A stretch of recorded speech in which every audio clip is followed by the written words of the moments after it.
We will now begin the question segment of this assembly. We have two facilitators, George and Debbie, who are standing at the front. If you would like to submit a question to them, you may do so. They have a notebook where you can write it down. Each candidate will have 1 minute to respond to your question.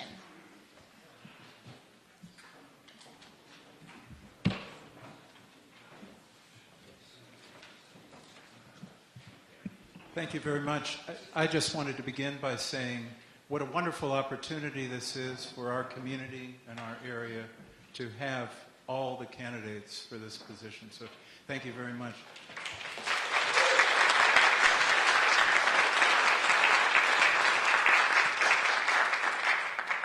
Now, we gave you a very tall order in terms of addressing so many issues in 6 minutes, and I think everybody did an admirable job with that. But to lead off this question segment, I would just like to say, if you could identify your top legislative priority, if you attain this position, your top legislative priority for the first year, this is an opportunity to go into a bit more depth on the issue you identify as most important. And that question is obviously addressed to everybody. Just pass the microphone down. Sure, we can do it that way. And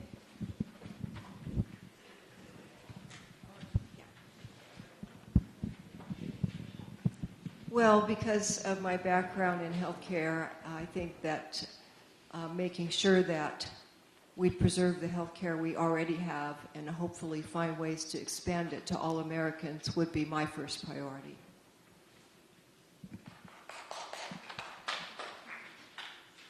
So I'm type 1 diabetic.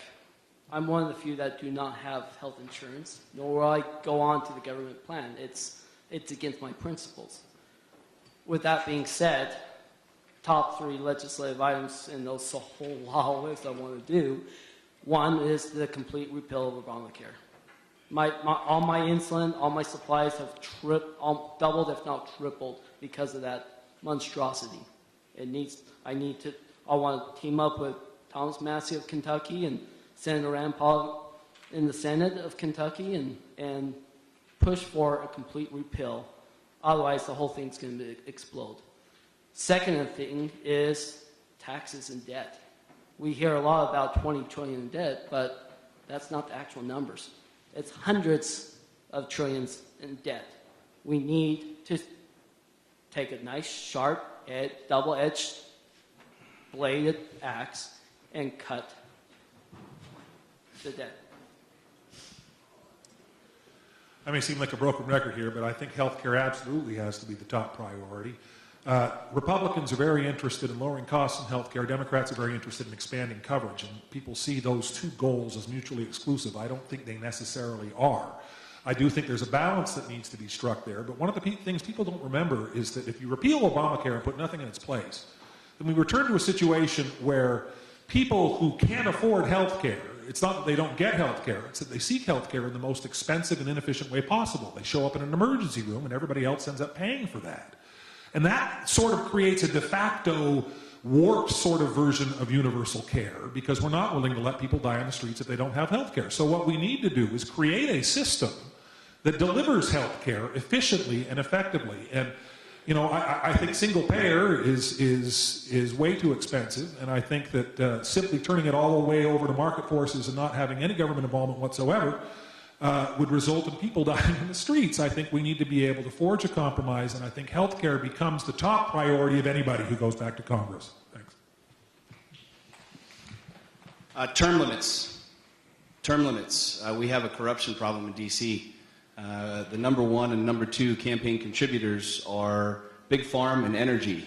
And until we actually create an opportunity to fix the root of the problem, which is the men and women that continue to go back to perpetuate the cycle that we've been dealing with, the increase in our taxes, the bureaucracy, the inability to balance a checkbook, the inability to literally balance a checkbook in Washington, D.C., we have a serious, serious problem. And I believe in establishing term limits to where our elected officials go to DC with a purpose, with an agenda, and with a mission, knowing that they're not going to be there forever. They won't be camped out for the next 20, 25 years, milking the system, taking money from the big corporations. Ultimately, they're going to go back and they will represent us and they will get the job done. I learned as a businessman that if your financial house was not in order, nothing else mattered. And I think one of the most fundamental problems we have in the United States right now is that we're not budgeting. We have a broken budget process. We're not making the hard decisions. I bring a lot of expertise to this, and it's one area I would love to dig into and change the way that we budget. We have an amazing model here in our state. Our cities, our counties, and our states all submit a balanced budget. We do it here in Utah, and we can do it in the United States.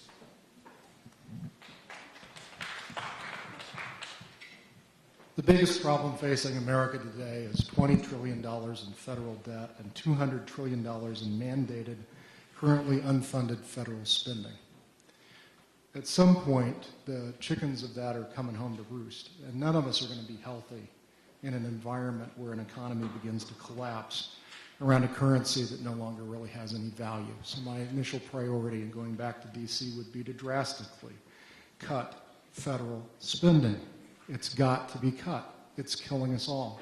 Our children, and perhaps our grandchildren, if this doesn't occur before then, will curse this generation for the load of debt that we pass on to them that is a poison that truly is deadly.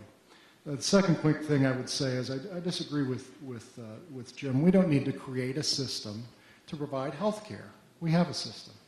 For anyone who has over about $10 million, they get all the health care they want. They get the personal cell phone number of their physician. They belong to a concierge practice. That system's out there. We just need to bring it to everybody.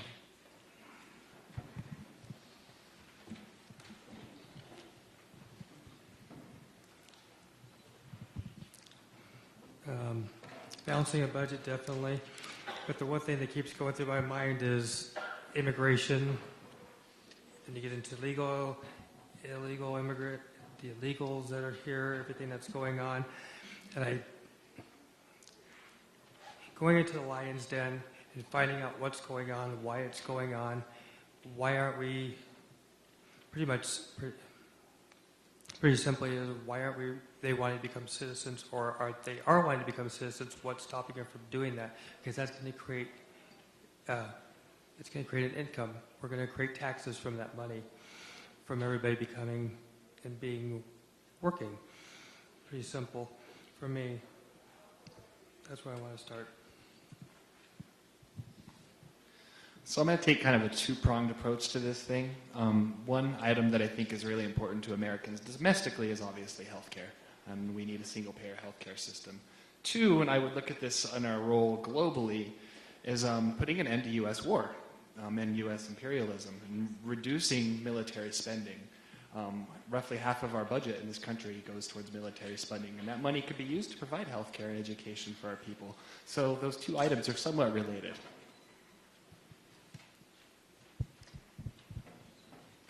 Next. I originally had a question, but since we have several coming up, I'll refrain from speaking from my personal perspective. But we do have one question to all of you to please address. Briefly describe your stance on medical marijuana. Thank you. And let's begin at that end and go this way this time. I absolutely believe that cannabis needs to be legalized for medicinal purposes, but I'll take it a step further and say it needs to be legalized for recreational purposes too. I feel that every human being has the right to decide what they want to put in their body, and if you choose to do that and you're not harming anyone else, that is your prerogative. So cannabis can certainly help in the terms of healthcare. It's a miracle medicine, and I know firsthand I'm epileptic, and I've been seizure-free for 5 years because of CBD oil. So cannabis medicine is a wonderful thing, and freedom of choice is a wonderful thing too.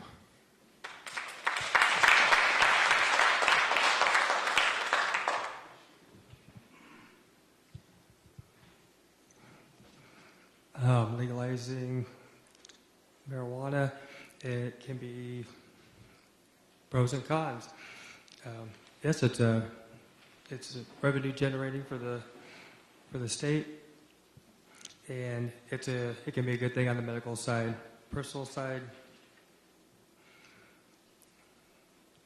there's addiction issues. There can be many things that you can worry about on that side. But overall, yeah, it should be your personal choice on that. If you feel good for it, yes. There's one reason only, that cannabis is a Schedule I drug. Big Pharma bought our government. They know it's more effective than the opioids they're poisoning us with. And if you want to look at an example of why more government and medical care is a really bad idea, look at what happened with medical cannabis. Secondly, as a libertarian, I agree with my Green Party colleague up here. He sounds like a libertarian. Either you have the right to do what you choose and feel is best with your body, or you're someone else's slave. And clearly, cannabis consumption does far less damage than alcohol consumption. You know, if you want to look at the hypocrisy of our policies, this is insanity.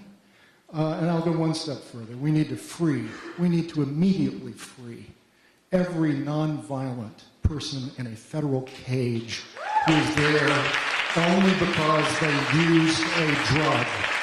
Thank you. This is as excited as I've seen you guys tonight. It's a big issue. Why didn't we start on this one? So I believe that the major thing the federal government, the role that they have in this, is they have to reclassify marijuana. Because of its current classification, you're not allowed to do tests and things that people need to make a good decision on this. And then I believe after that, this becomes a state's decision, state by state, not a federal government decision. I'd like to see the states handle this decision. What do you think? I would support Utah if they had the right information. There's so many grades of this, right? And so I'd like to see, that's why I think the testing is important. Overall, as an individual citizen, I would support Utah doing this. Legalize it, period.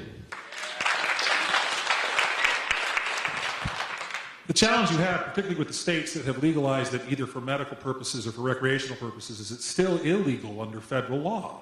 So you have a number of states that have created a conflict between states' governments and federal governments. And in order to make sure that medical marijuana is appropriate to be used for medical purposes, it needs to go through the same processes as other sorts of medicines, and the law currently doesn't allow for that process to happen. I would love to see the FDA review the evidence that seems to be substantial that there are great medical benefits to cannabis. There are certain cannabis products that are legal now, but I want to be able to make sure that they go through that process so that states that want to use medical marijuana have the freedom to be able to do it. Right now, under federal law, they do not, and that needs to change. So there's two terminologies out there: legalization, and then there's decriminalization. I am against legalization. I liken it to alcohol. We know how abusive the state can be with alcohol laws in the state of Utah. Legalization only gives government an opportunity to tax and spend and to regulate and take control. I want to abolish the failed war on drugs. Allow the states to regulate the heroin and cocaine, and to not even have the laws. Don't even have the laws on marijuana in general. If a plant grows, let someone use it. There are health purposes. But to allow legalization only gives the government power to tax and control, regulate, and seize control. I want decriminalization for all. Thank you. I've looked at the data, and I can tell you that it's pretty darn compelling that marijuana is effective for the treatment of chronic pain, childhood epilepsy, glaucoma, PTSD, anxiety, depression, and others. Now, yes, it does need to be changed to type from Schedule I so that we can study it more, but the studies have been done, and they are pretty convincing if you look at them. And the other thing I want to say regarding the opioid epidemic is that medical cannabis does give us a much safer option to treat people with chronic pain. And what's better than preventing an epidemic than trying to deal with it after the fact. No one has died of a cannabis overdose.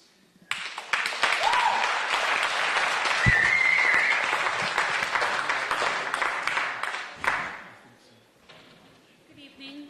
My name is Lisa Seniceros. My question this evening is for candidate Curtis. If I recall correctly, I remember seeing something on TV, an ad, or maybe in print, that you were condemning super PACs, and yet you have an incredible amount of support from Primary Out.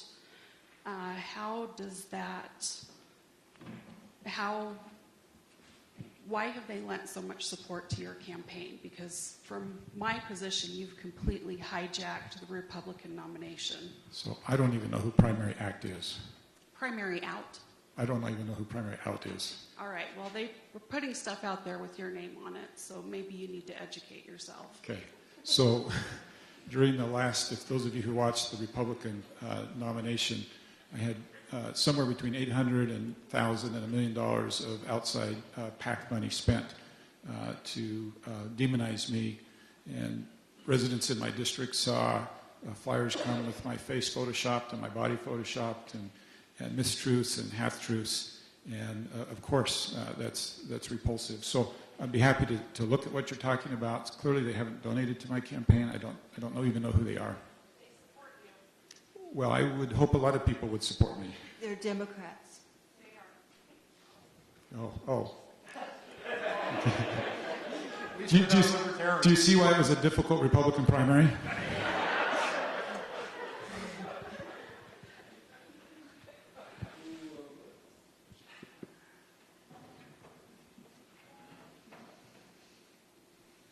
This question is going to be for all of you. Sorry, my name's Cassie Patterson. I live here in Moab. So the Congress and the Senate have different and better insurance than we the people. What will you guys do to change that? Well, as you all know, this is one of my big issues, and I actually have a half-hour slideshow on this, and it's very hard to compress it into 1 minute. But I will say that I favor some kind of system that insures everyone, and I think that we can do this because there's so much medical waste in our system from duplication of efforts and from CEOs making $27 million a year when some people have nothing, that we obviously need to redistribute this healthcare pie and start taking care of all Americans.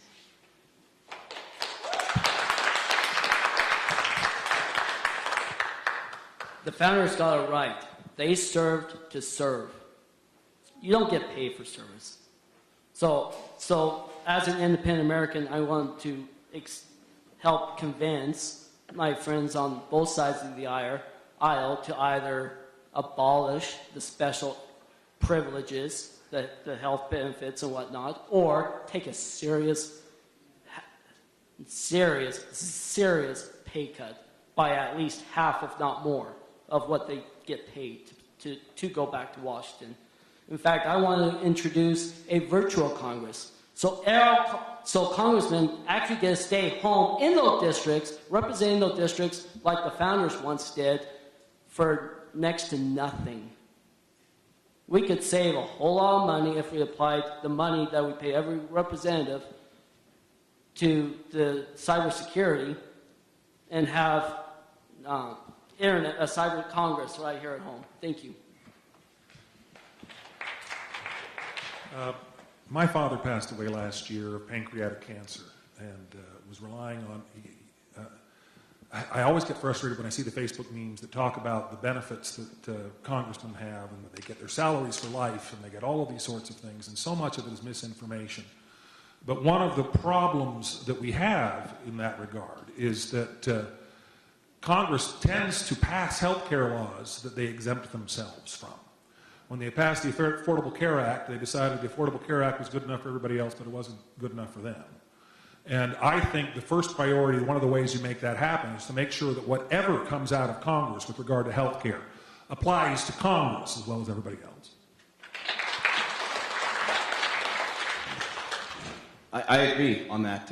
I believe that this being my first order of business in D.C. and establishing term limits gets the bureaucracy out. The reality is we have congressmen that are voting on their own salaries and raising and exempting themselves from everything out there. If you were to take an individual, a public servant, if you will, they actually should be compensated for spending the time and have a salary, so on and so forth. You'll eliminate the bureaucracy. You'll eliminate the greed, the corruption, because they know I've got 2 terms and that's it. And at the end of the day, whether it's an indefinite period of salary or health insurance, this, that, and the other, there's no reason that our congressmen should be living under any other law. The laws as well, not just health care, but every other law that you and I must abide by, they must abide by, period. And I think that if we establish term limits out of the gates, you're going to get real men and women who want to be there that will show up. So this is difficult to disagree with anything that's been said, and I would just emphasize Jim Bennett's comments. When I decided to run, I'd heard about all of these benefits and lifetime salaries and things like that, and I've tried to do some research, and for the most part, I haven't found that to be true. I think that it is probably true that on the health care that they've exempted themselves from some things.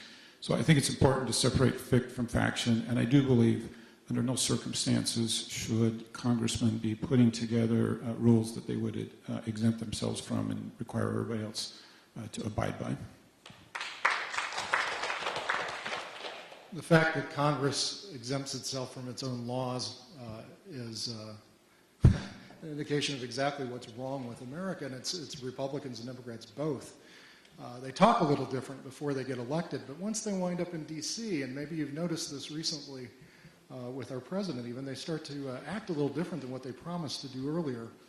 But I guess the academic in me is a little bit confused. I don't know what health care means.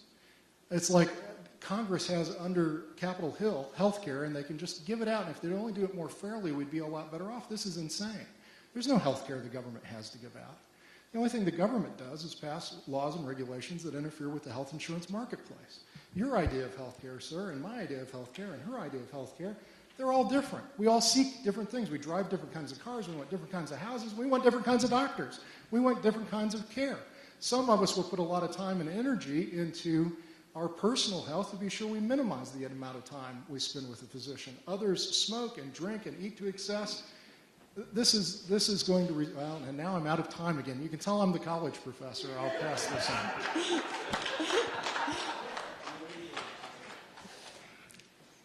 But just so I understand, the actual question is how are you going to do it?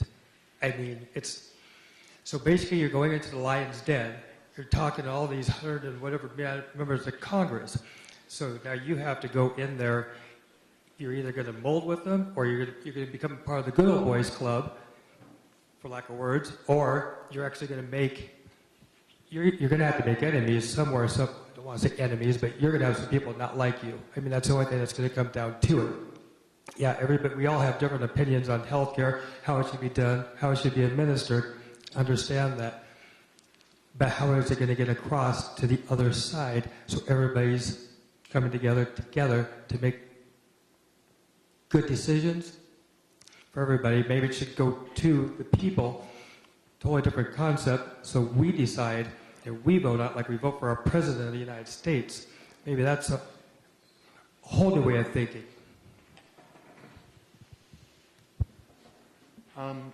I would say that whether you are the president of the United States or you're Joe that lives under the bridge on I-15, you should have the same access to health care and mental health care that every American does. And if the Congress thinks that the health care we're subjected to is good enough, then I would ask that they accept the same.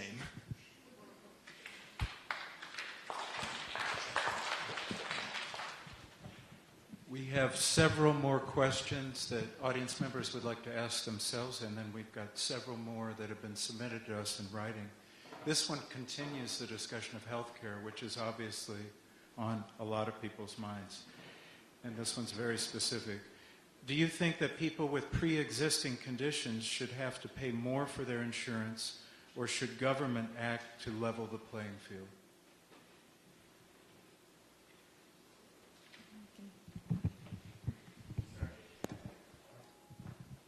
Those with pre-existing conditions should absolutely be covered. We didn't ask to have pre-existing conditions, and most of those with pre-existing conditions are the one who need health care the most. You know, I was a relatively healthy, able-bodied individual until I was 27 years old, and then all of a sudden one day I started having seizures, you know, every 6 weeks. I incurred tens of thousands of dollars in medical debt and ambulance bills that I didn't ask for. Something just happened one day, and I had no control over it. And, you know, maybe I could have been better prepared, but sometimes people aren't, and we need safety nets to be there for us when we're not.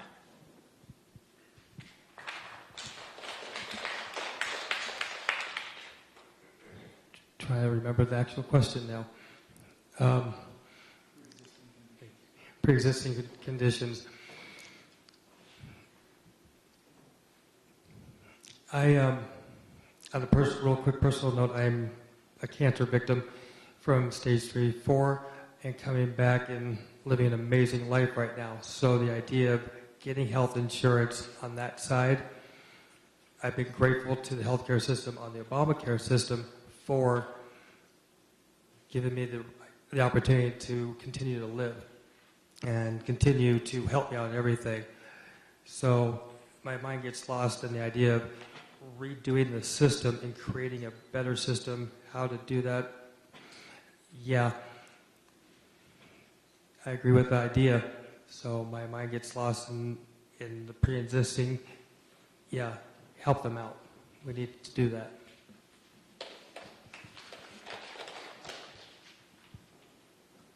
This is going to be an uncomfortable answer. If you require insurance companies to cover pre-existing conditions for people that have them when they sign up, you will bankrupt the insurance industry. It's like saying that you should be able to buy auto insurance and go to a junkyard and have the auto insurance company get your car running again. That said, people who are hurting get to be cared for. This is what America is about. We care for each other. But to centralize that in a federal program will not give us health care. People who are hurting get to be cared for, but charities and families and private action is the best way to do that and not some central right. I was born with a pre-existing condition. I wake up every day hungry. Does that give me the right to have you feed me for the rest of my life? I have a pre-existing condition. I didn't have clothing or a house. Can I be healthy? If I have a right to health care, don't I have a right to food? Don't I have a right to housing? Don't I have a right to everything? That's not sustainable. I'm sorry to say it, but it's true.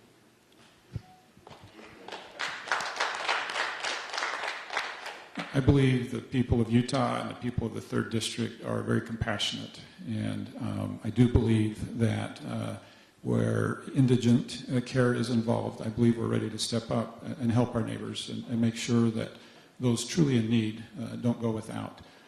I also grew up in a home where my father was an independent insurance agent. And he drilled into my head all the time, insurance is only to pay for things you can't afford to pay for. And we've changed that. Insurance becomes this security blanket to pay for everything that we don't want to pay for. There's also a complicated layer of choices. Are we asked to pay for pre-existing conditions for somebody who's made poor choices or kept themselves in poor health? So let me just conclude this by saying I do believe in a layer that takes care of those who are unable to take care of themselves, and then we have some very hard questions as a society about where we go from there. It's an interesting question because all of us are compassionate. All of us want to help anyone that we can. We want to pull over and help somebody change a tire. We want to help somebody that's in need and give a turkey to the family that doesn't have a turkey on Thanksgiving. But let's talk common sense and facts. And the federal government cannot save everyone. That is not their job. That is not their responsibility. And I believe having the federal government involved in any way, shape, or form in insurance is wrong, period. Plain and simple. It needs to be a free market opportunity for people to be able to take advantage of. Plain and simple. That's the only way that it works. Forgive me for getting personal again, but for the Bennett family, this is not an academic question. In 2011, my daughter tumbled down Solitude Mountain at the ski resort 300 yards end over end, and she ended up with a spinal cord injury and has been paralyzed ever since. What we talked about pre-existing conditions. We were insured at the time, so obviously this is to be insured. But what would happen after that is that after we sustained the injury, our insurance company wanted to jack up our prices to get us off of the insurance policy. And she also faced a lifetime cap on her benefits that would have probably put her into a home in her when she hit about 35 years old. So looking at pre-existing conditions, the fact of the matter is we as a country have decided we are not going to let people die on the streets, and people with pre-existing conditions that can't get health care are going to seek it in emergency rooms. They're going to seek it in other ways. And we have to figure out a way to address not just pre-existing conditions, but all of these issues so that people, even those who sustain injuries when they are insured, aren't tossed off of insurance policies.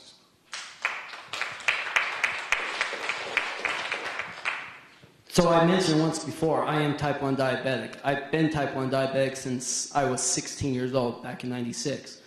When I hit 26 years old, I had the chance of utilizing COBRA, of keeping in the health insurance, which was on average $500. Well, jumping ahead, now with the monstrosity known as Obamacare, those only two private insurance companies in the state that does not take government funds.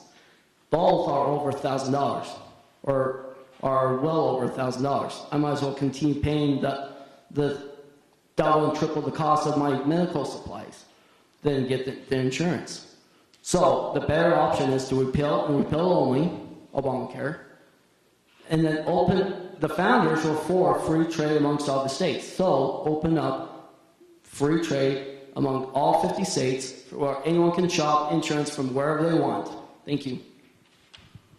Our founders talked about life, liberty, and the pursuit of happiness. And I don't get where, in the pursuit of happiness, people think you could be happy if you have lifelong health conditions that lead to the 800,000 medical bankruptcies in this country every year. And I furthermore disagree with the underlying assumption that I've heard some people say here, that because you're sick, it's your fault. How is it your fault that you had type 1 diabetes, or that the gentleman at the end of the table had a seizure disorder? Did they really make poor choices? Is that the kind of Americans we want to be? Is to blame people when they're sick, when they're poor, when they're disadvantaged? That's not a country that I want to live in.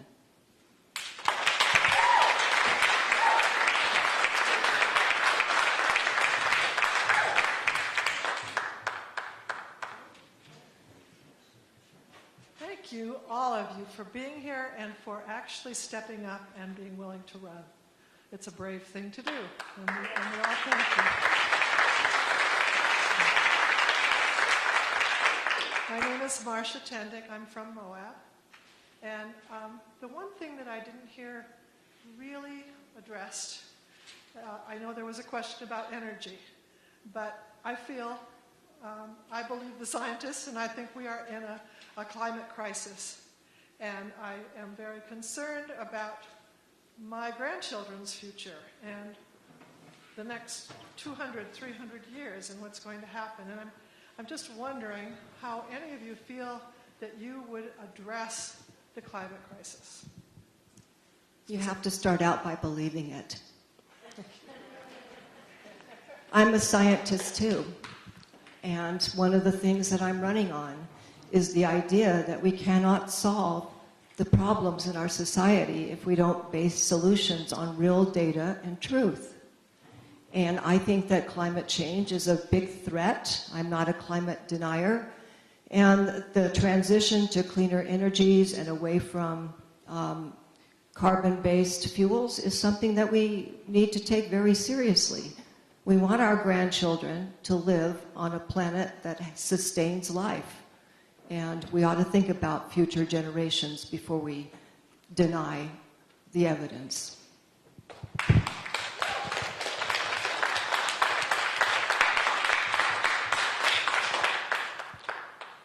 So currently in our federal government, big business, either if it's big oil, or if it's big solar, or big this or big this or that, get massive tax dollars from the government. Illegally, may I add, against the Constitution. But at the same time, we look at big oil, And we are taxed at every single step of the way. Same thing with coal. Same thing with, and solar is starting to be taxed now too. Why don't we just pull government out of all areas of energy and let the free market reign? Thank you. With all due respect to Dr. Allen, the issue I don't think is whether or not climate change is happening. It is. The issue is not whether human beings are contributing to it. It is. The issue is whether or not anything that's been proposed can actually do anything about it. And so far, the answer is it can't. If we were all to abide by the Paris Accords that President Trump unceremoniously ripped us out of, the fact of the matter is it wouldn't lower global temperatures, and it wouldn't even slow the rise of global temperatures. My frustration with the climate change debate is not whether or not you're a denier or not a denier. It's whether or not what you're proposing is actually going to accomplish anything. And if what you're proposing is going to be a very expensive symbolic gesture that raises energy prices without actually changing the climate, I have a real problem with that. I think we need to be looking for actual solutions, and so far, the federal government doesn't have any of them that are on the table. I think there are a number of things that can be done. I think that there are agricultural practices that can naturally sequester carbon. I think there are a number of things that can happen. I think that renewable energy will go a long ways towards doing that, and there are a number of reasons to pursue that. But the issue should be solutions rather than pointing fingers at the other side and calling them names. I personally don't know what the solution is. I don't think really anybody does. I do know that the free market enterprise, I do know that we have a lot of really, really intelligent people on this planet. We have a lot of really intelligent people here in the state that have the ability to come up with opportunities and solutions for not only energy, whether that saves the earth and the planet and the ice caps, I have no idea 500 years from now. What I do know is that we need to peel back the regulations that have been applied on the private sector over the last 8 to 10 years and allow the private sector to discover. Whether that saves the ice caps and the polar bears 500 years from now, I have no idea. But what we first need to do is peel back the regulations that have been applied on the private sector for the discovery of what could potentially be something that does save the ice caps 500 years from now. I'm really pleased that if you go home and Google Provo Clean Air Toolkit, you'll see a remarkable website. And that website talks about everybody's responsibilities, from individuals to governments to businesses, and talks about practical things that can be done. The website was so well received that UCARE, which is Utah's Clean Air, gave me a very nice award last year, Person of the Year. And I mention that because I do think there are things that we can do. But let me tell you what we haven't done in Provo. We haven't debated global warming. Instead, we've talked about personal responsibility. We've talked about what they taught me as a Boy Scout, which was to leave my campground cleaner than I found it. And we've talked about these responsibilities that we have as individuals to leave this a better place for our kids. And we haven't used legislation, and we haven't used mandates, and we haven't used restrictions on businesses, but I think we've moved the needle. So if you get a minute and want to Google Provo Clean Air Toolkit, you'll see how we've done it.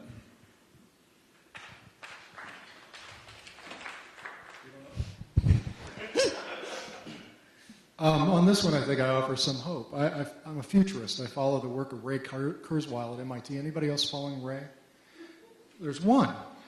So if you're reading Ray, you know that he's predicting, and he's been on top of a lot of trend analysis over the last 40 years of his career, that solar power costs are going to drop at such a terrific rate that they're basically going to obsolesce all fossil fuels in our lifetime.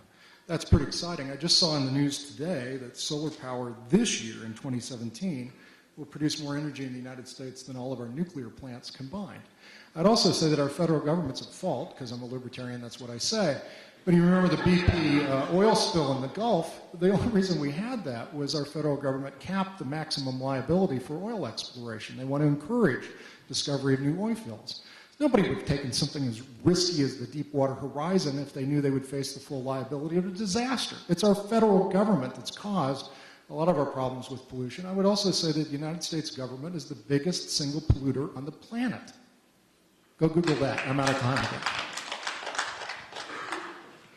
I wish there was a good answer to that. I just know that as the future goes, we're going to continue in solar, and we're going to do everything naturally just to become better people, emissions-wise, with cars, electric cars. the technology is going to continue to improve, get better and better. The only ones I'm worried about are foreign countries where their laws, however they do their manufacturing, is completely different than us. I know that has nothing to do, but when they're moving things over, they're building phones, they're doing that over there because it's cheaper to do it that way. That's what we have to also worry about too. But on our side, I think we're doing very amazing in technology-wise as far as trying to do better, make everything cleaner, be more efficient in all things with the environment. Climate change is very real, and I actually think we're understating how imperative it is up here. This is something that we're going to see in our lifetimes. Within the next 15 to 20 years, we're going to see the effects of climate change, unless we make absolutely drastic changes now. And we need to set a goal as a country to, by 2030, be on at least 95% renewable energy. If we don't, we're all doomed. It's that simple.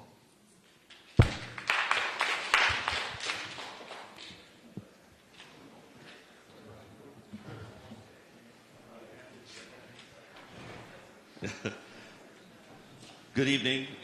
My name is Mark Thomas. I live here in Moab.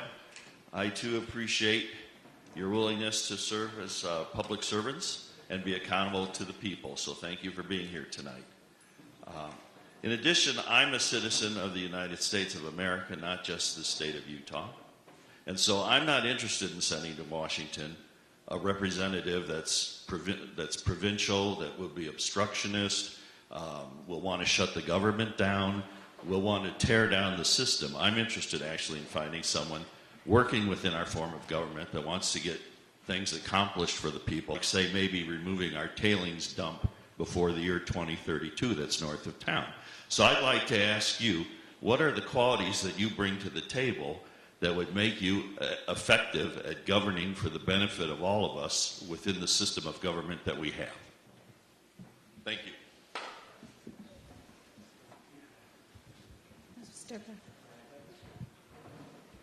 You know,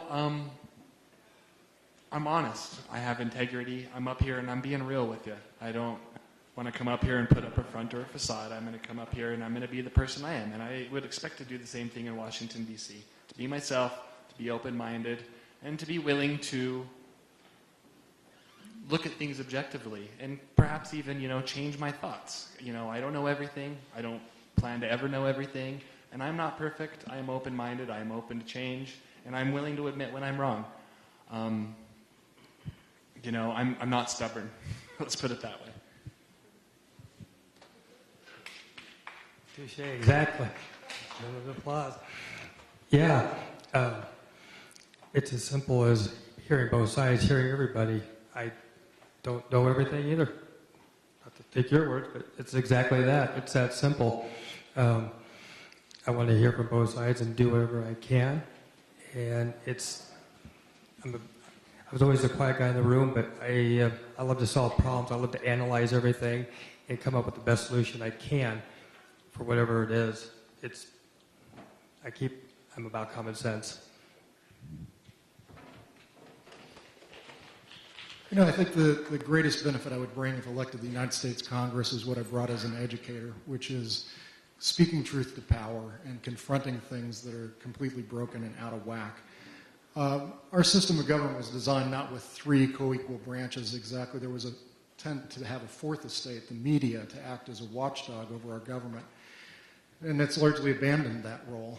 Senator Proxmire, if you remember the Golden Fleece Awards, I would start those up again and bring attention every week to something that could be changed in D.C. that's costing us money for silly reasons. I'll mention one, the Jones Act of 1914. Has anyone heard of this? It's an act that was designed to keep the U.S. shipbuilding industry intact in case we ever went to war. And that sounds like a good idea. So they passed a law in D.C. that said if you're going to ship goods from one port of the United States to another port in the United States, you have to do it on a U.S. flagged ship. Now, there's not a lot of commercial shipbuilding going on, and what that's resulted in is the massive trucking industry transportation that's destroying our infrastructure on our coasts. I'd like to see that undone. So I believe, in my opinion, the hardest layer of government is the city government. We deal with issues like putting roads in places people don't want roads. We tell people that their fences are too high. We do difficult things, and we're in the community. And I share that with you, and share with you that in the city of Provo, I have a 94% approval rating. And I've maintained that over 8 years. And I don't think you can do that without being collaborative. I don't think you can do that without pulling people in and talking through difficult issues like putting a road in their backyard and actually, at the end of the day, having them feel okay with it. And I believe I'm uniquely qualified to deal with this DC environment where people are not working together, and I believe I know how to find answers and solve very difficult problems. And I think that's what we've done for the last 8 years in the city of Provo. Number one, I'll tell you the truth.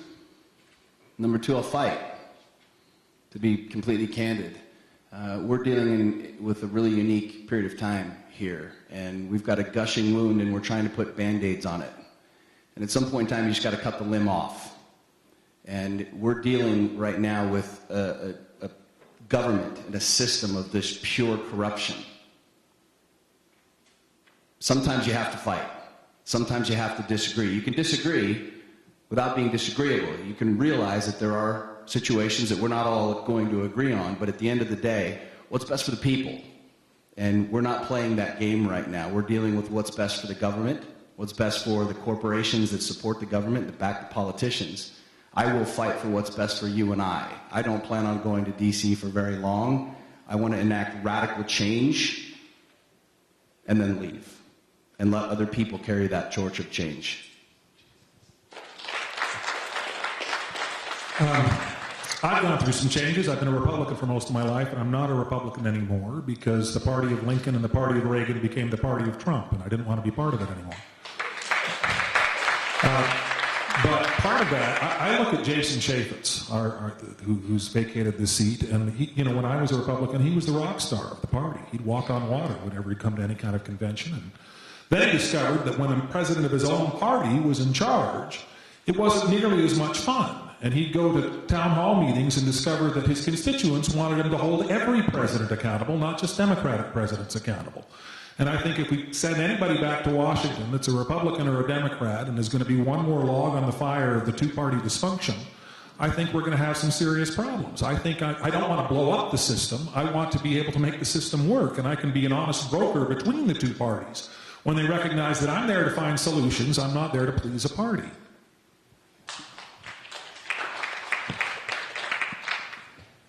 So I used to be a part of the Republican Party years ago, and I got tired of seeing corrupt business being done within the party.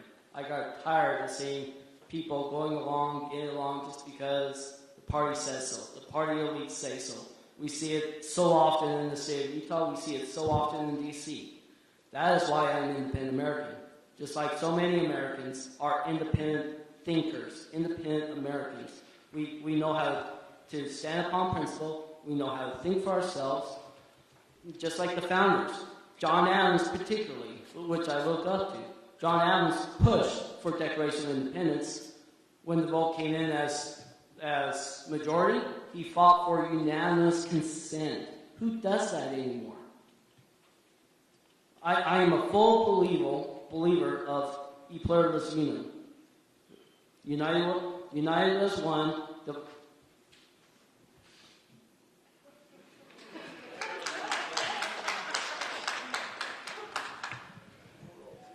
So my qualities that I think will be successful in Washington, D.C. have to do with several things. And I've thought about them over these months that I've been campaigning. First of all, if you look at a doctor-patient relationship and one that's successful, they have certain things in common. The doctor has to be a good listener or you don't make the right diagnosis. There has to be clear communication. There has to be trust, and there has to be a partnership. And I think that those same qualities apply to a constituent-representative relationship. Another thing doctors do is we tell the truth even when it's hard to hear, because people don't want things sugar-coated. And I know how to do that. As a scientist, I know how to analyze information, and come up with treatment plans. And you might notice that I have something unique about me that's different from all of these people up here. So it's been shown that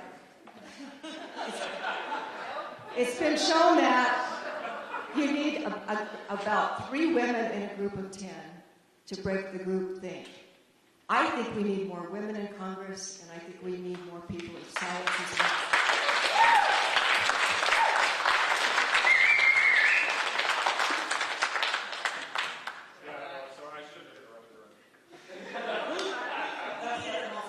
I stayed on message. You did. We do have a question here, which is not on any topic that's been addressed yet. It's a written question, and it's about the current forever war. Individuals stating that we've been killing people around the world since his son was 1. His son is now 17 or 18. What he'd like you to do in 1 minute or less is discuss the responsibility of Congress to declare war. And that's my question, and I only want to hear from Alan, Bennett, Curtis, and Buckman, because I know what you said to us. Thank you. The Congress was empowered to declare war, and the last time they did it, I think, was when we invaded Afghanistan, and that expired a long time ago. You're shaking your head. Am I wrong? That was not a declaration of war. Okay, yeah, sorry. That's what I meant. I don't understand why we keep having this appropriation of force over and over again when it's not automatically renewable. And yes, I do think that we have been in needless wars that have cost us so much money and are a big part of our national debt, and that we need to be more discretionary about invasions in other countries and nation building. You and I share common thing. I have identical twin boys who are 17 years old, and one of them actually said to me at one point, "What's it like to live in a country that isn't at war?" Can't remember a time before we were at war. Congress has been given the power constitutionally to declare war, and they need to be able to exercise that power, particularly when you have a president who is so mercurial, and so I don't have any idea what he meant when he gave his speech in Afghanistan. I have no idea what he's talking about with regard to what victory looks like, what he's trying to accomplish. It's bizarre. I don't know why a president of the United States is threatening another country with fire and fury when that country has nuclear weapons that are aimed at our shores. The reason why Congress has been given the power to declare war is to prevent people like Donald Trump from launching nuclear weapons because they're in a bad mood. So I absolutely think that we need to reassert the congressional responsibility to declare war. Absolutely.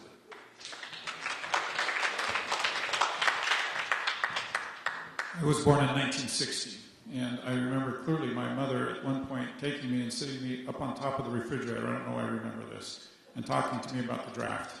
And I watched young men several years older than me being drafted into Vietnam. And it's left a very strong impression on my mind. And I can't imagine anything more weighty than being involved in that decision. And I'm acutely aware that if I'm successful in this office, that I'll bear that burden. And I would like people to know that I consider it a burden. At the same time, I'm also aware that there are people around this world who would do harm to us. And I think there's a responsibility, and I'm a fan of Ronald Reagan's peace through strength motto. I don't believe in nation building, but I do believe in making wise and careful decisions. And if given that opportunity, I can promise you those decisions will be made with long and thoughtful and careful thought on my part.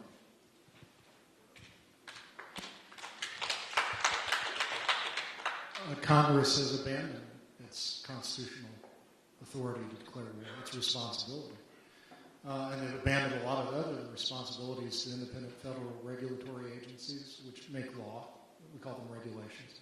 They've empowered the executive beyond anything that three equal branches of government would even begin to make sense. So, of course, Congress needs to reassert its responsibility to declare war. That said, the president serves as commander-in-chief, and sometimes you need to act quickly. So there's a balance there that I wouldn't totally say we have to have a long debate in Congress with bombs are landing on Seattle. You react quickly. What I will say is it makes me very sad, especially as a libertarian, to know that we're dropping a bomb about every hour somewhere around the planet right now. When I said the government's the biggest polluter, that's one of the big sources of that. We're killing people. We have children who were born after the war in Afghanistan started that are now going to go serve in it. Unacceptable. Absolutely.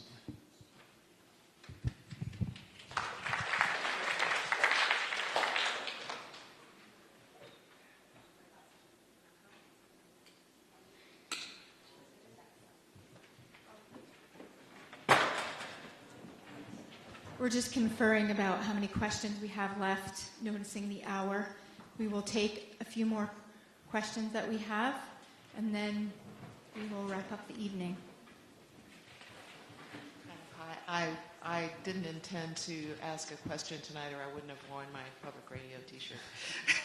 Hi, my name is Gail Solomon, and besides thanking you for coming tonight, I want to thank you for your what have appeared to be very candid answers. I get very disappointed when the line is just the same all the time. So I feel like I've gotten to know all of you.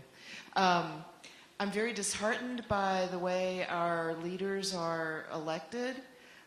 We've had at least 2 presidential elections recently in which the winner was not determined with a plurality of the votes in the country. And hand in hand with that is our apportionment process. I've heard it said that our elections aren't a situation of the voters looking for a representative, but of the candidates looking for voters because of the gerrymandering that goes on. So I'd like to hear each of your thoughts on gerrymandering.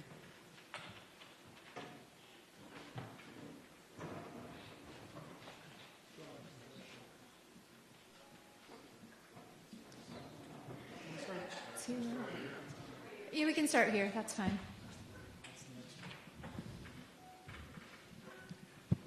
Gerrymandering was the first issue that I tackled after the election. I reasoned in my mind that Donald Trump got elected because of voting rights suppression and gerrymandering, and I still feel that way. And I formed a group called the Fair Redistricting Caucus of Utah. It's a Facebook group.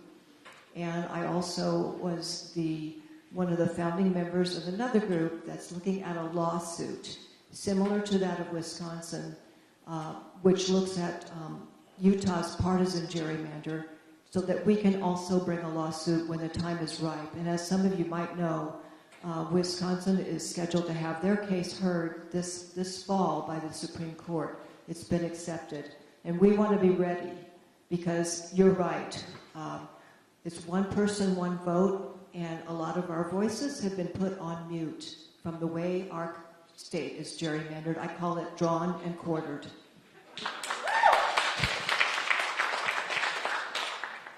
It's a good thing I'm an independent American, because I hate party politics. We need to drop the partisan crap and when it comes to drawing down districts, either in the state or at the national level. I'm also extremely concerned with voter fraud. Yeah, there was a lot of talk about Russia in the national news, but what about here in Utah? You know, there's been at least 5 counties where the government has violated the law by sending unaffiliated ballots to unaffiliated voters in a Republican primary. That clear violation of the law. And over 80,000 in Utah County. But how many people know about another law that our elected officials here in the state's been violating and committing fraud by mandating, forcefully unaffiliating party leaderships within my own party to be unaffiliated just to block us? Thank you.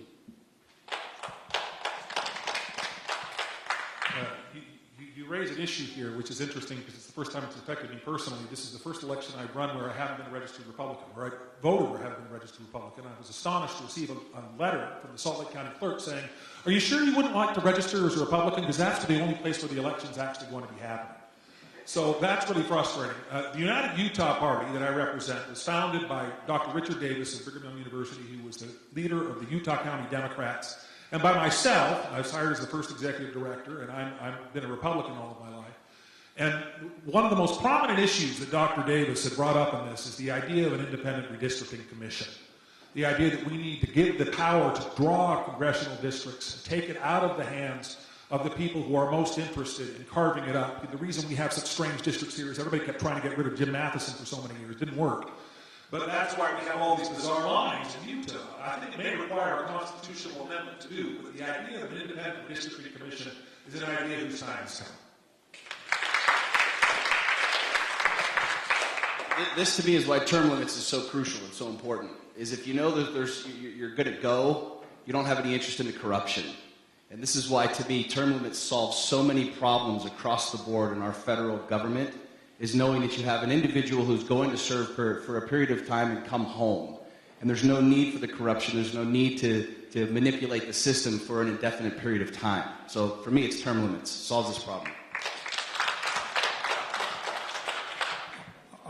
You've mentioned that before tonight. I'll take this opportunity to support you in that, Sean.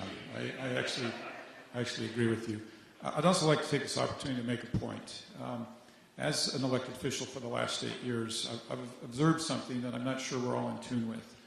And I've told audiences before in Provo, if you don't like me, you need to go look in the mirror, because your elected officials are a reflection of you. And my biggest question to us as a nation is, have we really asked ourselves that question? And sure, there's things on the margin that might have changed this, but in reality, I think the people who we elect are a reflection of us. And if we don't like them, I think it's time for some deep soul searching amongst ourselves. And I also think that we have an opportunity to hold people accountable that we frequently pass up.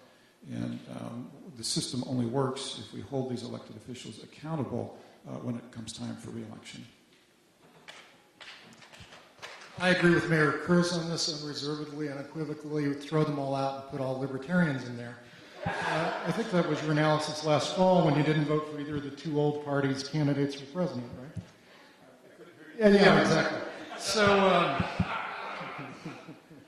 throw them all out. If you go to the Libertarian Party's national website, you'll find candidate pledges. If elected, I will sponsor and work diligently to pass a constitutional amendment to impose term limits on U.S. representatives, U.S. senators, and federal judges.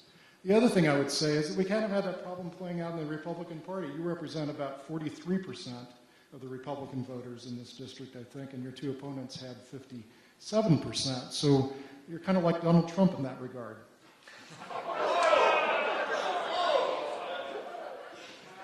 I still love I love you too.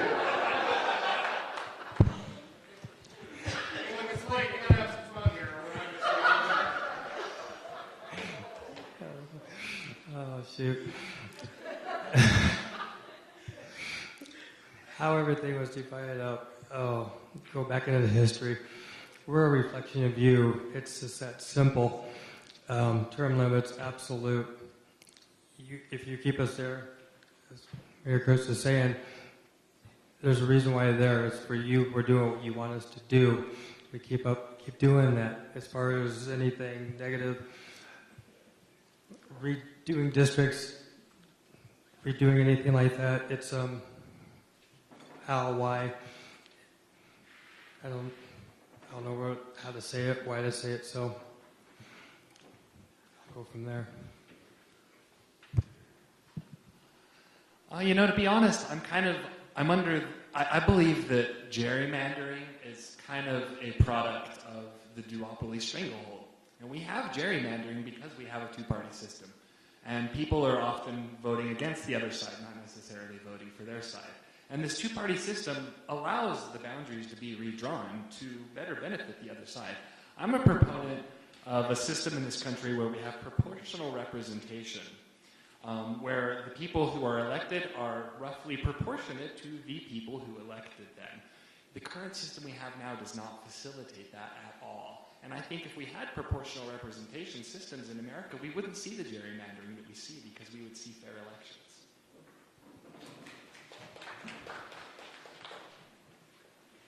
We have two more questions from audience members who are sitting here.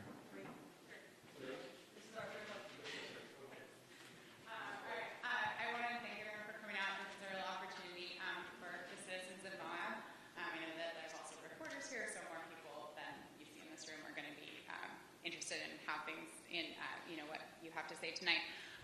also really like to encourage whoever is elected to please do more than just put Delicate Arch on your website and never come to Moab again. We want to hear from you. Please, reach out to the people of Moab. It's our party logo, just so you know. Sometimes, I don't know. So, and my question for everyone is, if you are the person who's elected, in what ways will you represent your constituents who did not vote for you, who voted for other people on the stage, who did not vote, who have very different opinions than you? And I'm interested in as many sort of concrete ideas as possible. Thank you.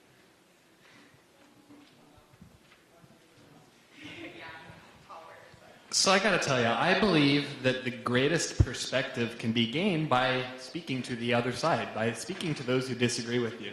I got a lot of friends who agree with me and tell me that I'm right, but that doesn't expand my perception. It doesn't make me any smarter. It doesn't make me any more aware. The best way I can expand my perception is by speaking to those with the opposite views than me. And that will help me to gain a better perspective, because the perspective I have comes from my insight and my perspective.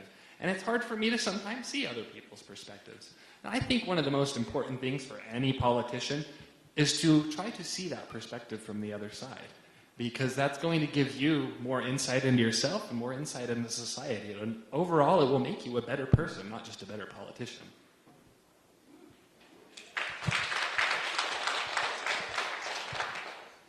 Exactly, you stole my exact thought. Taking all the fun out of it. No, it's all about hearing the other side. I mean, you got it.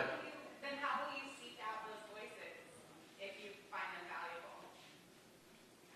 To seek them out, you go to them, you find those people. I don't want to say go to the lion's den, but you get with people, you embrace them and you talk to them. That's the whole idea. That's what we're doing, getting the opinions of everybody and bringing everything together. I don't have to agree, but if they have a good idea, bring it to me. Let's bring that initiative there. That's what it's all about. Everybody's got different opinions. Everybody has different thoughts, ideas.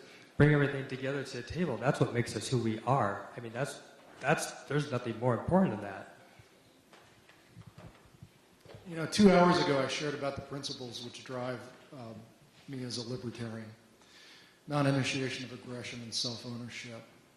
That can be summed up pretty much as anything peaceful.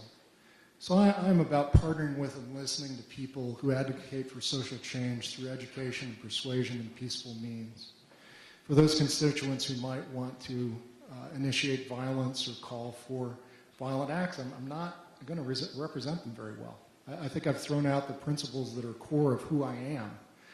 And those of you who align with that, who say, life on earth may be not all there is to the real life that exists for us, and that our choices here have eternal consequences. And if you look at your life like that, then I would encourage you to look at the wisdom for voting for what you love, if it is non-aggression, self-ownership, the principles of libertarianism, rather than voting out of fear that the slightly less desirable candidate might or might not win. Vote out of love, not fear, and I'll work with you. So I believe the first thing is you have to have an attitude that these opinions are important. And so let's assume for a minute that you do. We live in an age of an amazing ability to reach people. And we found in the city of Provo that anybody can contact me with an email, and I can have that within minutes. And I've made a commitment to my residents. I answer every one of those emails myself. We use Ask Me Anything sessions on Facebook. We do all sorts of social media. I was given an award in 2015 for the top elected official on social media in the United States. These are amazing tools where we can reach people and they can connect with us. One of the problems we have is we don't feel connected to Washington, D.C., and we don't have to have that in this world where we have so many ways to connect. I have almost 400 million views of videos of mine online, hundreds of thousands of followers for one particular reason. I learned a valuable lesson a few years ago from a good friend and a mentor, the difference between a lighthouse and a tugboat. They both serve the same purpose, to save ships. One goes out and tries to pull people in, and the other one stands fast in one spot and shines its light. that lesson, that understanding became so powerful to me that I put a tattoo of a lighthouse on my arm. I have one obligation to myself, to my Creator, to the universe, and that's to stand and shine my light. And I find the more I do that, the more people I connect with. The more I do that, the more diversity I'm finding from people all over the world.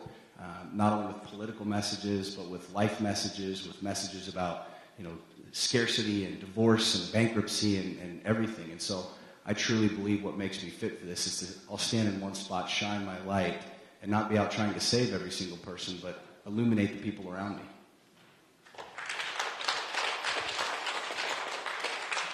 I think this is an outstanding question, and I think one of the problems with answering it is that the system that we now have has been meticulously designed to prevent from what you want to happen from happening.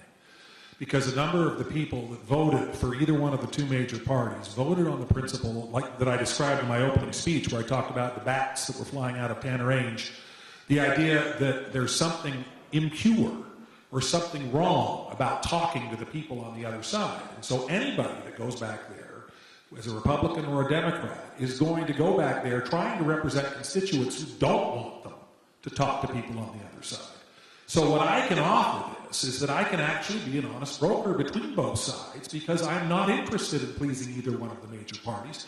And I don't think it's possible to go back and try to please a party leadership and still be able to listen to people on the other side if there's such a huge political price to pay for trying to collaborate.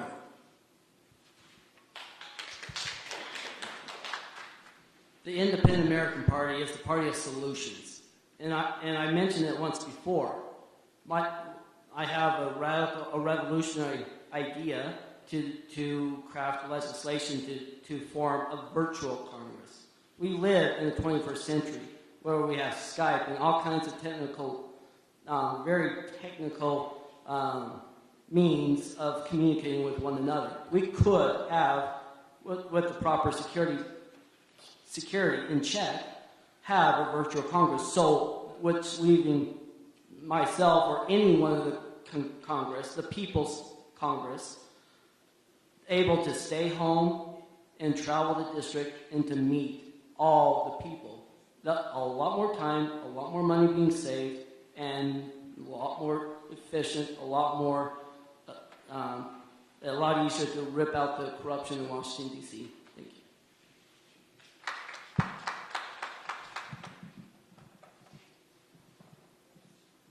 No one knows better than a Democrat what it's like to not feel heard or not have one's agenda advanced. So the empathy won't be hard for me. What I would do is show up in person. Even though I think technology is a wonderful tool, and I agree with Mayor Curtis that we should communicate via those means, I really don't think there's any substitute for making yourself available in person. I might even hold town halls.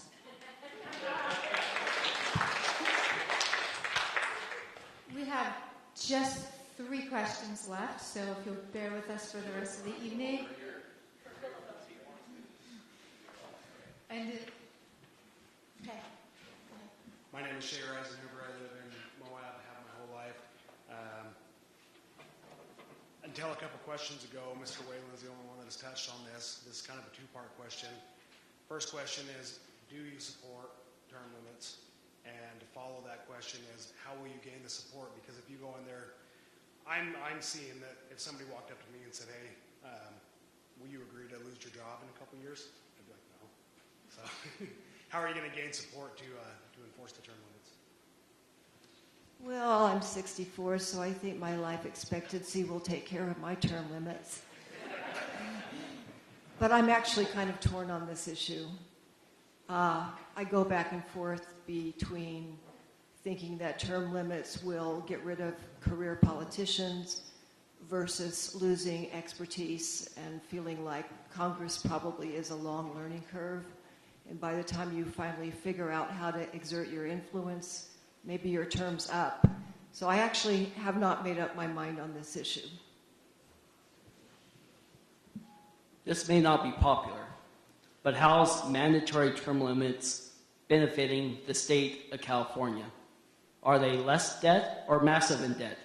Are they massive in regulation and big government or small government? They have mandatory term limits. It doesn't work. The founders had term limits in the Articles of Confederation. It failed there as a nation. The best form of term limits is you, me, Catherine, Jim, our neighbors, our family. The people are the best forms of term limits.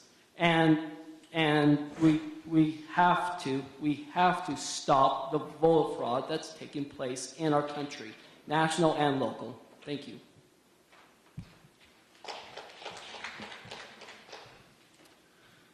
When Orrin Hatch first went to the Senate, Happy Days was on the air. He's been in Congress almost my entire life, and everybody says, well, his seniority is so valuable, we need to keep him there. What they don't realize is that the Senate is actually term-limited chairmanships. He can't ever hold another chairmanship again. He's been there too long to hold another chairmanship. He's there because he's there. It is time for him to step down. And it is absolutely time that we pass a constitutional amendment to limit the length of our congressmen and our senators' terms.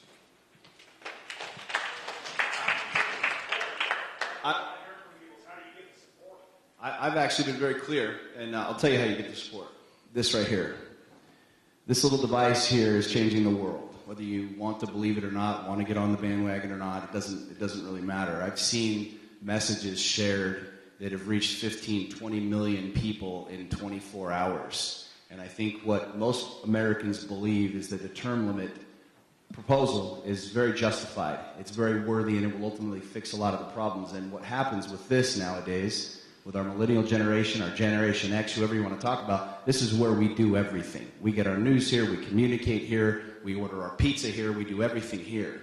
And ultimately, the power of public opinion, the power of the public court, in order to be able to pass messages and persuade, that's what this does. And ultimately, that's what, we're not going to need congressional approval to do it. They'll know that they either jump on board with stepping down peacefully, or ultimately they won't be reelected because someone else will step up and they will then win the favor of the people. I'm one of the few politicians that has actually term limited myself. I chose not to run again for mayor, despite having a very good experience. And I know it's difficult. I know that we're dealing with people, peers, who won't bring issues like this forward. But I can commit to a personal example and doing myself what I know is right. And I don't know if that's 6 years or 8 years or 10 years, maybe 12, but I know it's not beyond that.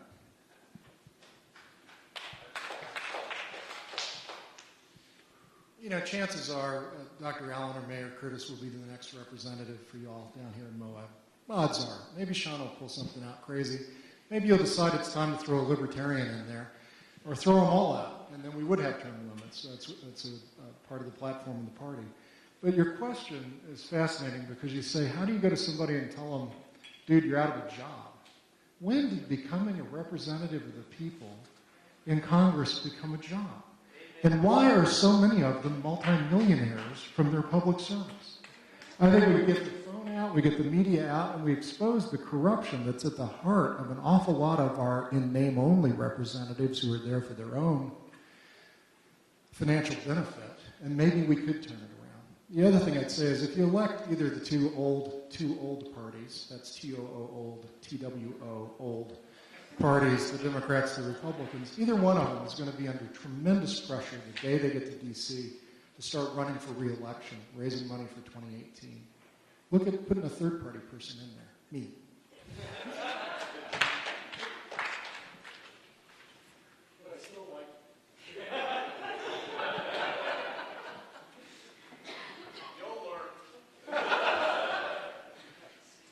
I don't know how you're going to do that because you have to go to the individual person and convince them that no to do that. So to actually go in there and tell them we're done, if I'm good for term limits, I'm fine with that. If you want me there, great. If you don't want me there, no problem. But to convince the Wisconsin or the Minnesota or whoever, those congressmen, no. I don't know if there's actually an answer to that.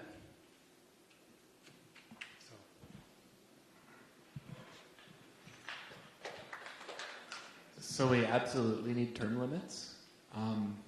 As far as how to get them, I kind of feel like I'm going to go back to this duopoly stranglehold. And the Republicans and the Democrats, they kind of want to maintain things the way we have it. And I could go to Democrats and Republicans and say, hey, we need to switch things up and get some new voices in office. But to be frank, I don't think they want to hear it. I think we need to put new people in office that are willing to do it. Because to be honest, I just don't think the people we have now are.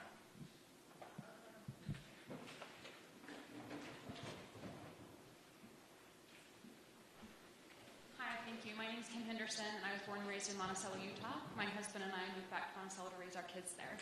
I have a very specific question, and for sake of time, I'm going to just ask a couple of you that I feel like didn't really quite touch on it before.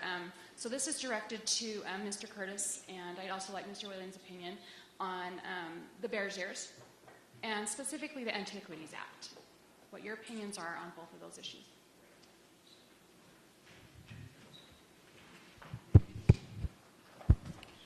We see in government that any time that we use a process that doesn't have a check and balance, it frequently has bad results. I've seen this in Provo City government. When we do something unilaterally, people are always unhappy. And the problem with what happened at Bears Ears is that it was done unilaterally without a check and a balance. That's why people are angry. They're not angry because they don't want it preserved. They're not angry because of a lot of things that you would think. They want it preserved as much as anybody. We need a check and a balance. Now, I mentioned earlier in my comments that Secretary Zinke is going to make a recommendation. We're speculating because we haven't seen the recommendation, but it likely will involve a shrinkage. That's going to make a lot of people mad because there is no process. They won't feel involved. So what I'd like to see is a better process that gets us to an answer with a check and a balance. If you have a check and a balance, then in this country we live with with what happens. But people get frustrated when there's no check and balance. The state's rights and obligation and ability versus the federal government. We talked about this a little bit earlier.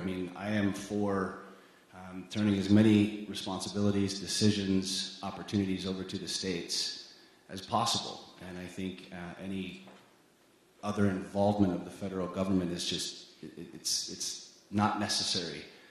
I agree somewhat with John and what he's saying. Ultimately people want to be heard, and they want to be able to have a vote, and they want to be able to have a decision on something like this. And when it's a local issue, when it's something happening here, I definitely think that having somebody 2,000 miles away make that decision, or just purely out of politics, is wrong.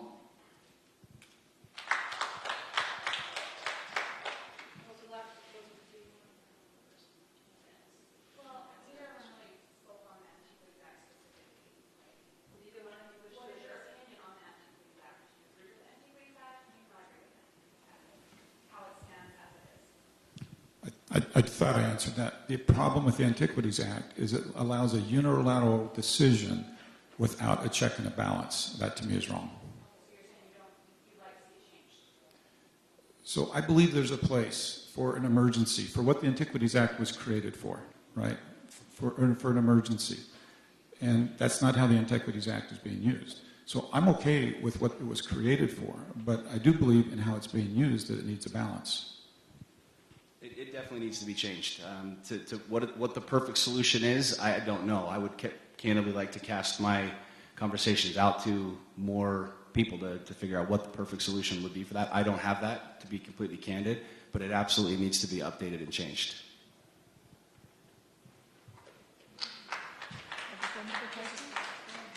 So now we're going to hear from Bill Topper. Oh, sorry, you had one last question. I didn't follow that. I gave up my question. I'm hoping the lady appreciates I gave up my burning question. But first off, thank you very much for coming here, for extending past 9 o'clock, and also for the audience, because Congress isn't 2 hours long. So to whoever wins the best, and for the rest of you, I appreciate it. But this question is specifically towards Southeast Utah.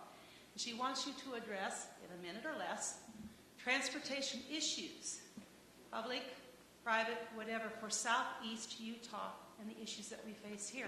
Thank you, gentlemen. And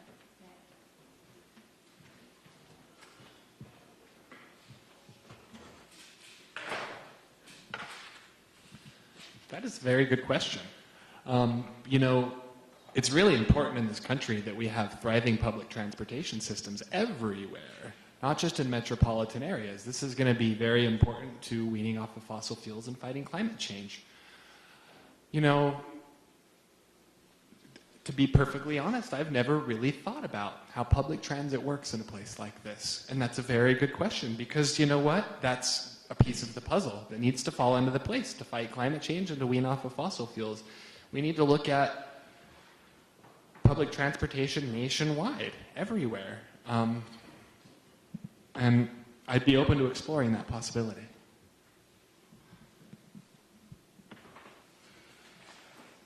Start with, in Salt Lake City, we have the track system, we have the front runner system, and depending on how you want to mold it and work with it, it's always been in my mind, you can rent a car, you can do a lot, you can rent, you can do a lot of things, but the idea of, using a public system to bring it down, to bring visitors down to this area locally, international people coming to visit the Bears Ears, to visit the canyons, all of these national parks that we have, to create a bond, to create whatever, however you want to get the money to bring the people here. It's going to take some time to do it, but that would be a really interesting idea, I think, to bring it to the people so international people from every walk of life could come to Southeast Utah and see everything. I know nothing about transportation in southeastern Utah and public transportation especially, but I will say I've been going to the Consumer Electronics Show for a while, and the thing formerly known as an automobile that's about to become the autonomous mobile social space, these driverless cars, is going to solve that issue probably in the next 5 years or so, where you use your smartphone or whatever and a car comes to you and you can choose to either drive it or tell it where you want it to go. And I don't think we need government to get involved in that in any way whatsoever. But the mayor will correct me now, I'm sure. Of course. As mayors, we do spend a tremendous amount of time dealing with transportation. And I would say, I don't know exactly how to rank these, but I believe, generally speaking, that education is one of our most serious funding problems in the state, and right behind that is transportation. And mayors all over the state are dealing with aging infrastructure. And our revenue source to deal with that is tied to the gas tax and doesn't move with inflation. And so over the years, we've had less and less money to manage our infrastructure and our roads. Now, there's what's called an MPO for every region, and it's a planning organization, and they coordinate the counties and the cities together. And as the money comes in from the different revenue sources, and it's not just gas tax, a lot of it comes from sales tax, they make those critical decisions about the roads. And that's the best place to make those decisions. Those decisions should be made locally by the county commissioners and by the mayors. But I will tell you, they're all stressed and pressed all across the state because we don't have enough money for our road funding. I would 150% turn the conversation over to the local municipalities. They know best what they need. And as a federal congressman, I am not going to meddle in the business of a local municipality's transportation desires. That's somewhat my instinct as well, but I think there is a role for the federal government to play. I look at Zion's Canyon, I look at Zion's National Park, for instance, and they've instituted a public transportation system where you're not allowed to drive a car into the park anymore. We visited it for the first time in several years and found that to be a remarkable improvement that actually relieved congestion. But that's in a federal area. In 2006, I was the campaign manager for a transit initiative in Salt Lake County that increased the funding for tracks and for all of those kinds of things. And we got the endorsement of the entire congressional delegation, except for my father, until I said, if you don't endorse this, Dad, I'm going to look really stupid. And he said, okay, I'll rise above principle and endorse it. But in looking at that, when Salt Lake City and Salt Lake County created the track system, they did it in preparation for the 2002 Olympics, and they did it with an influx of federal money. And I think the federal government has a responsibility to help rural areas develop the infrastructure, because I don't know that the Southeast Utah has the resources yet to create that kind of a system. Back in the 70s, UTA was formed. It was supposed to be public/private, and it was supposed to be weaned off to be completely private. That has never taken place. The mayor up here at the stage endorsed BRT, which accepted thousands and thousands of dollars from the federal government. I'm sorry, Article 1, Section 8 does not give the federal government power to get in the way of transportation here in the local affairs. Most of the buses aren't filled. Most of the trains aren't filled. At times it's nice, but there are ways of freeing up the free market, such as Uber and other private entities where you can utilize your phone and other technological aspects and get around cheaply, far more cheap, inexpensive, and far more better in luxury. Thank you. When I think about infrastructure down here, I think about having visited the reservations, and they have serious infrastructure problems and transportation problems, and I certainly would want to help them. The other thing I think about is that there's 3 national parks down here now, or 2 national parks and a monument, and that something like electric buses could be a practical solution for getting in and out of the parks, and it would be good for the environment.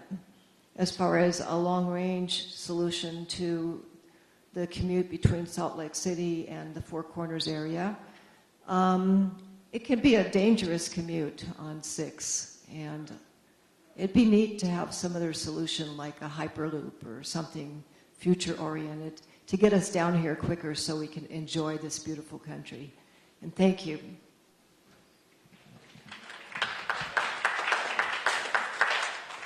I just want to thank all of the audience. Can I just do one follow-up? I'm going to pose that question, and I'd just like to at least hear Deb's question that she was going to propose. No, thank you. Yes, we are edging on 10 o'clock, which was our... I don't want the people that answer it. I just want to know what...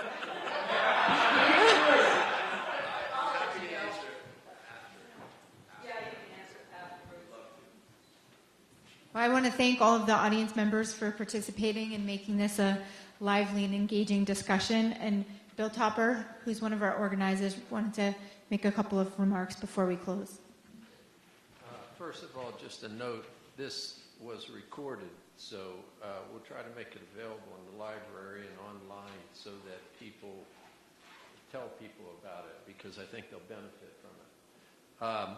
When we first started this, I thought, well, this is going to be easy because it'll be a failure quickly. But you answered your emails, you answered your phone calls, you were pleasant, courteous, encouraging, and it's amazing that in the small community of Moab, you're together for the first time in an event like this that's so informative and so helpful. So thank you. We can't thank you enough.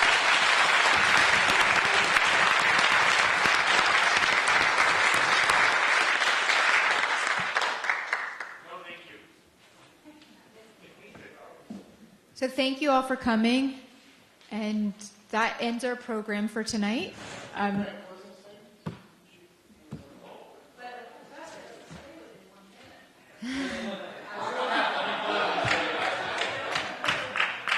We can take 30 seconds for closing statements. So 30 seconds, and then call it a night.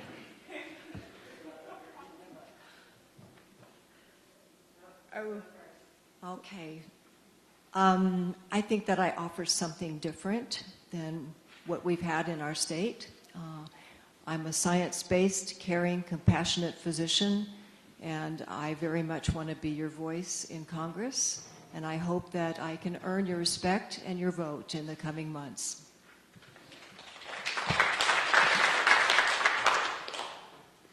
I am humbled to be here in this beautiful community, and I want to say thank you for having me and everyone else here.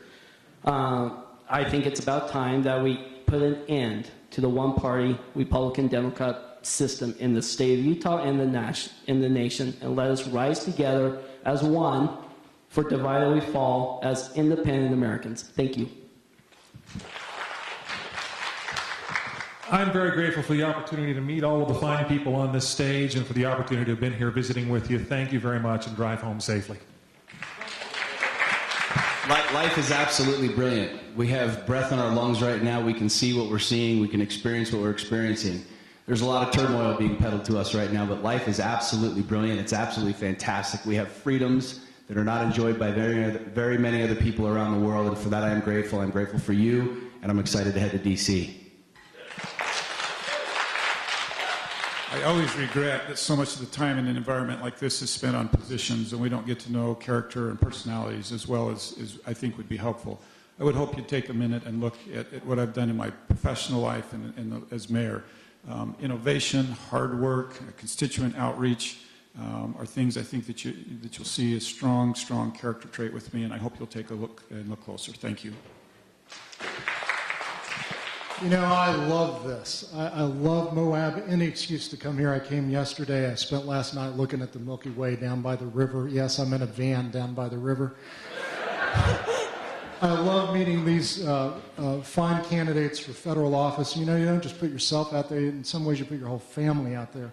I love that. I love being an educator. I hope you've learned something from me tonight. If not, I've failed, not you. And I hope you'll look at all of our websites and choose wisely.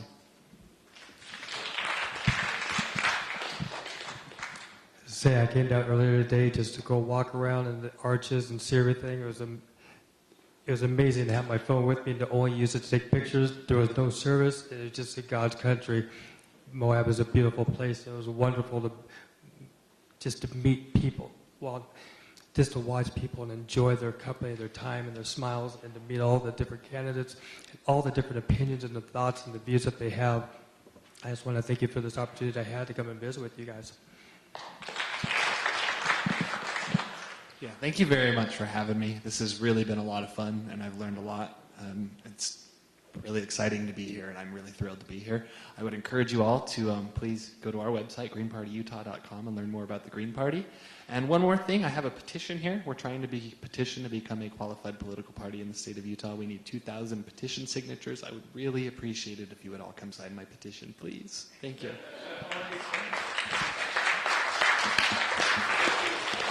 Thank you all for coming. I just want you to know that all of the candidates' contact information is on the back of the handout.